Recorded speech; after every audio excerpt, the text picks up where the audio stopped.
اللہ کے رسول صلی اللہ علیہ وسلم اپنے اس دل دکھنے کی حالت میں، اس اداسی کی حالت میں آپ گھر آتے ہیں، چادر اوڑھتے ہیں اور آپ آرام فرما ہوتے ہیں، وہی نازل ہوتی ہے اور کہا جاتا ہے یا ایھا المدثر، اے چادر اوڑھنے والے، قم، کھڑے ہو جائیے، فانذر، آپ لوگوں کو ڈرائیے، آپ لوگوں میں تبلیغ کیجئے گا۔ آپ علیہ السلام کو خطاب کرنے کا انداز دیکھیے، وہ چادر کتنی مبارک چادر ہوگی جس چادر کا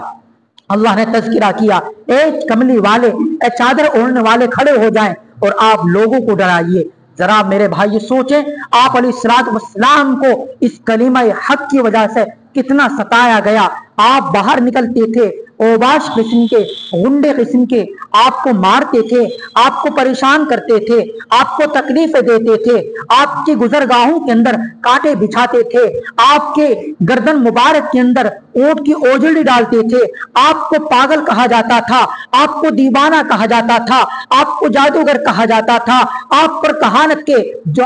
کہانت کی تہمت یہ لگائی جاتی تھی، اور آپ علیہ السلام کی کلمہ حق آواز کو دبانے کی کوششیں کی جاتی تھی، آپ کے قتل کے منصوبے بنائے جاتے تھے، لوگ آپ کے خون کے پیاسے تھے، مگر قربان جائیں اللہ کے رسول علیہ السلام کی ذات اقدس پر۔ حضرت آپ علیہ السلام، حضرت ابو بکر بھی آپ کے ساتھ ہیں، آپ طائف کی وادی کے اندر جاتے ہیں، آپ لوگوں کو کلمہ حق کی دعوت دیتے ہیں، آپ کلمہ حق بلند کرتے ہیں اور آپ کہتے ہیں یا ایھا الناس قولوا لا الہ الا اللہ تفلحوا، اے لوگوں کلمہ پڑھ لو کامیاب ہو جاؤ گے۔ وہ چند اوباش غنڈے قسم کے نوجوان آپ پر پتھر برساتے ہیں، مگر آکاش والے کو پسند نہ آیا، اللہ رب العزت نے فوراً پہاڑ والے فرشتے کو بھیجا، وہ پہاڑ والا فرشتہ آپ کی خدمت اقدس کے اندر حاضر ہوتا ہے، آپ لہو لہان تھے، آپ کے قدمین شریفین سے خون رس رہا تھا، اس لیے کہ انہوں نے آپ پر پتھر برسائے تھے،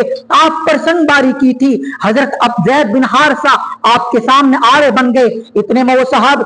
وہ فرشتہ آتا ہے، پہاڑ والا فرشتہ، اور آپ سے کہتا ہے یا نبی اللہ، یا رسول اللہ، آپ مجھے اجازت دے دے اس وادی طائف کو میں ان دونوں پہاڑوں کے درمیان کچل کر راکھ کر دوں، مگر آپ کی